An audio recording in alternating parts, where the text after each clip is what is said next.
Hey everyone, it's Eric, and thanks for tuning in. In general, fleece jackets are some of my favorite outerwear because you can wear them through 3 seasons and they keep you quite warm. Patagonia as a brand is very well known for their technical outerwear, and these include their fleeces. The one I'm wearing right now is my favorite. It's called the Natural Blend Retro Cardigan, and it's a relatively new model that came out in late 2023. Prior to buying one for myself, I wish there was more information on the internet about them. So today I'm going to do my own in-depth review, and I'm going to compare them to the more popular Patagonia Retro X fleece jacket. Let's get into it. So again, this is the Natural Blend Retro Cardigan. It retails for $349 USD and it was made in Vietnam. I went with a size medium here, and this is a unisex size jacket, so there's no difference between men's and women's jackets. And I could have easily sized down to a small, but I really like the boxy, oversized look, and there's plenty of room for layering if needed. Now this is a seasonal color. It's called Thunder Pitch Blue, and it's to celebrate Patagonia's 50th anniversary. And you can see similar details such as the old Patagonia logo used in clothing from the 70s, as well as an old retro-inspired logo on the interior. Now regarding specs, it is a 16.5 ounce fleece pile composed of 80% recycled plastic bottle strands and 20% recycled wool strands. Now, you can see that upon closer inspection, there is a zippered chest pocket as well as 2 zippered hand warmer pockets. The interior is a lavender mesh lining, and there's also a hanger loop for air drying your jacket or hanging it up when needed.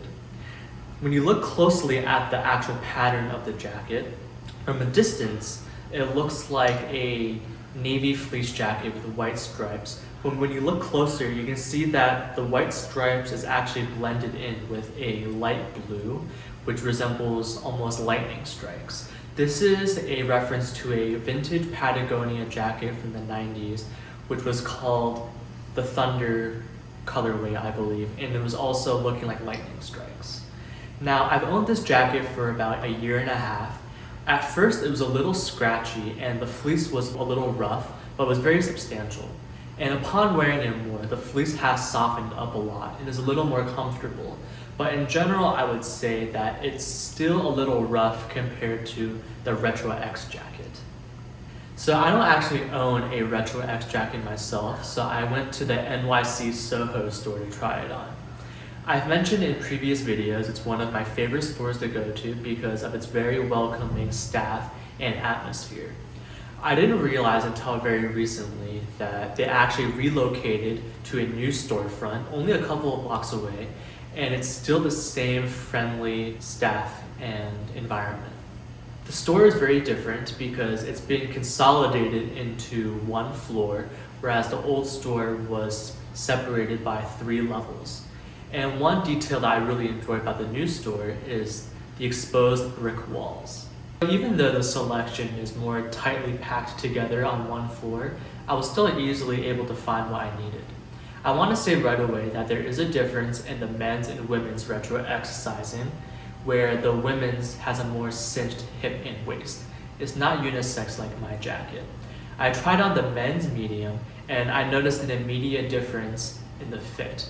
The Retro X is more tight in the chest and shoulders, there's less mobility, and that makes it warmer in general because it's better insulated.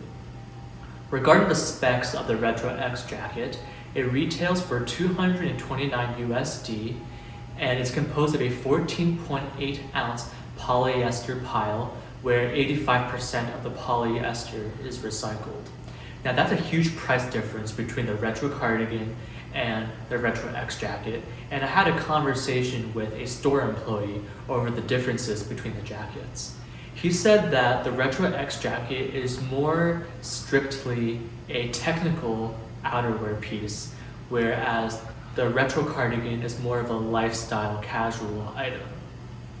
Now this is pretty obvious with the Retro X, as it has contrast nylon panels with a DWR finish, and as I said earlier, it's warmer, And not just that, the interior is also a mesh lining, but it's more windproof than the retro cardigan.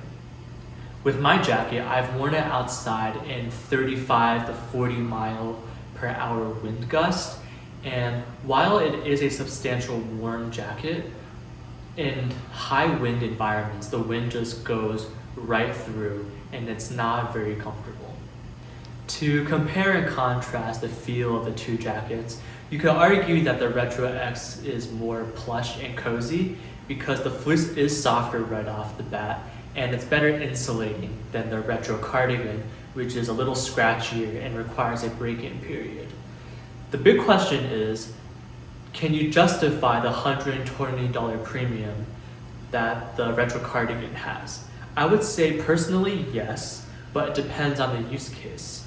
One of the big reasons for the bigger price is the fact that it uses recycled natural wool, whereas the Retro X is 100% polyester. Additionally, another reason for the big price difference is the fact that this jacket uses partially natural wool materials, whereas the Retro X is 100% polyester. And in terms of use case, I mentioned that the Retro Cardigan is not the best for super windy environments, whereas the other jacket is more wind resistant. But if it was a very windy day, wearing a fleece jacket in general might not be the best thing to do. It might be better to wear a windbreaker or a parka. So I would wear a fleece jacket if it's just a chilly day, and if it was any windier or colder than that, I would wear a thicker jacket. I love this jacket, the Natural Blend Retro Cardigan, because it's a special color celebrating the 50th anniversary, and I really like that it's a lifestyle piece. It's wide and boxy, and you can easily fit thicker sweatshirts or sweaters underneath when needed. So for me, I can justify the larger price tag. And also during sales, this jacket does go on 30% off, which makes it more affordable. I really hope you guys enjoyed the video and how my jacket compares to others in the Patagonia collection. Feel free to leave a comment down below on any questions, and like the video and subscribe to the channel as it helps immensely. Thanks again and have a wonderful day.